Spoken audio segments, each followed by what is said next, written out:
Are you here? Yes, sir. Please come forward. Please.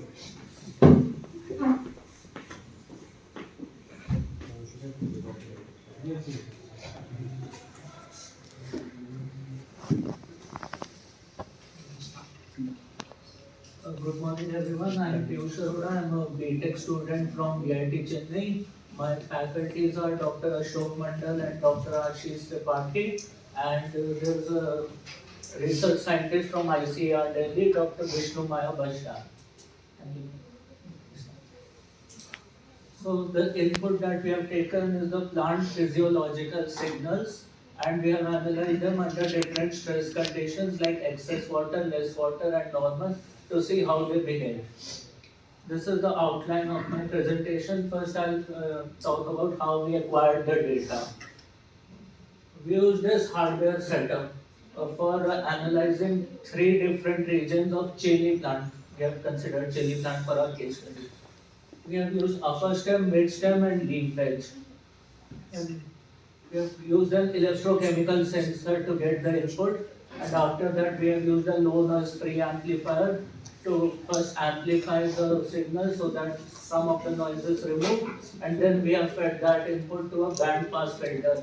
We have used a band pass filter because some swift changes are not important, which lie in lower frequencies, and high noises are also not required because they disrupt the signal and we cannot get proper information.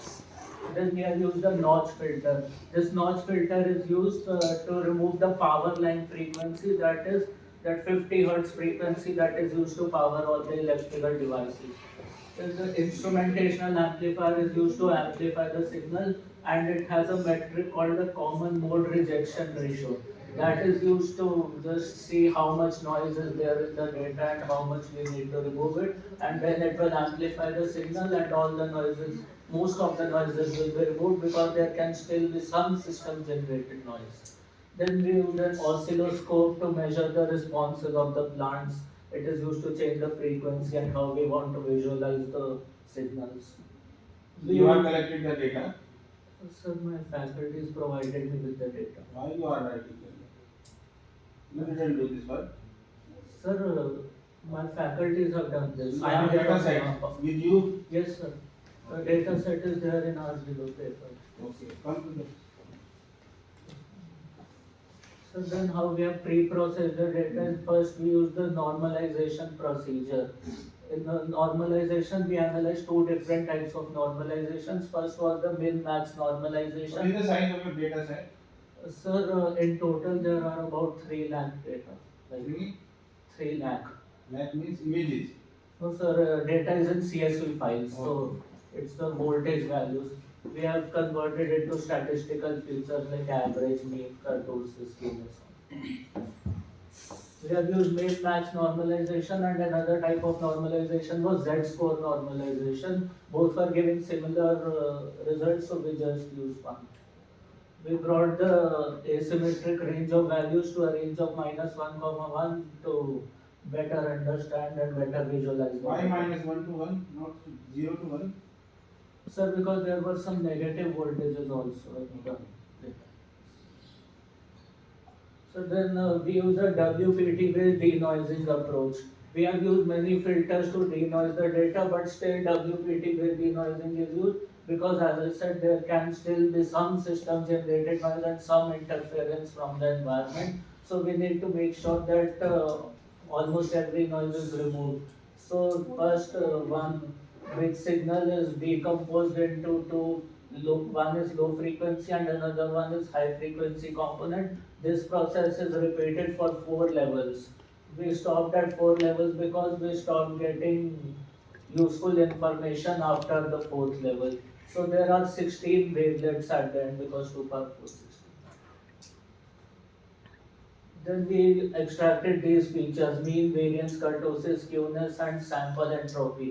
We use sample entropy because of its property of data length independence. Different signals had different lengths, so we use sample entropy instead of using approximate entropy. For the classification task, we have used 3 different algorithms: k-means clustering, naive Bayes classifier, and k-nearest neighbors. K means clustering is unsupervised and the other two are supervised. Why you are using all three?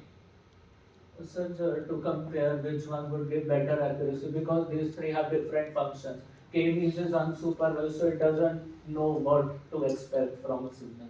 And then naive Bayes makes an assumption that the features that you are taking are independent, but K nearest neighbors doesn't take any pre-assumptions. That's why we used all three.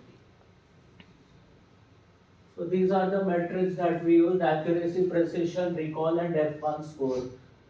F1 score is just the harmonic mean of precision and recall. It exploits the extreme values. Suppose precision is 0 and recall is 1. Average would be 0.5, but since precision is 0, we cannot rely on average. We need harmonic mean because the result would then be 0. That's why we use F1 score. These are the results.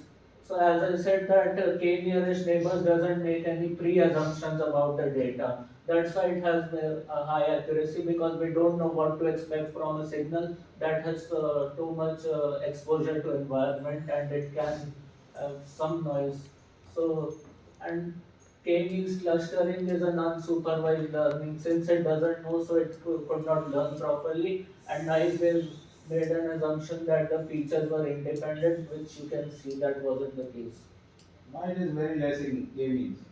Sir, because it is an unsupervised learning, so the model does not know what to expect. And K nearest? Sir, KNRS does not make any pre-assumptions and it is a supervised learning task, so the model knew what to expect from the signals. What is your contribution? Sir, I have made these, developed these machine learning algorithms that found these metrics.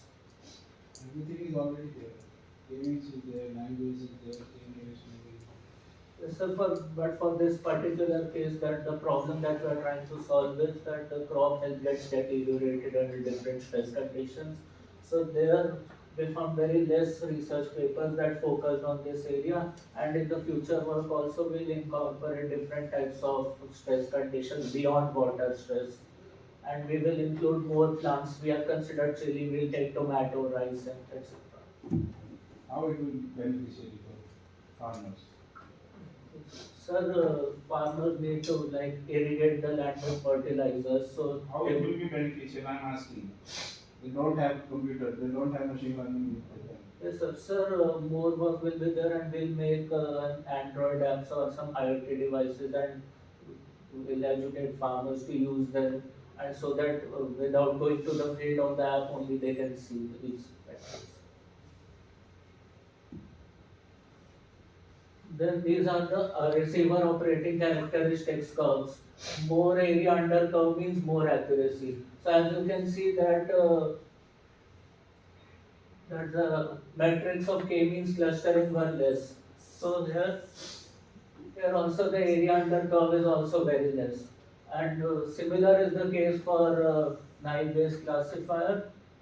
When we see the k nearest neighbors, you can see that this is not clear, so I have zoomed it. What is the meaning here? Class 1, class 0, class 2?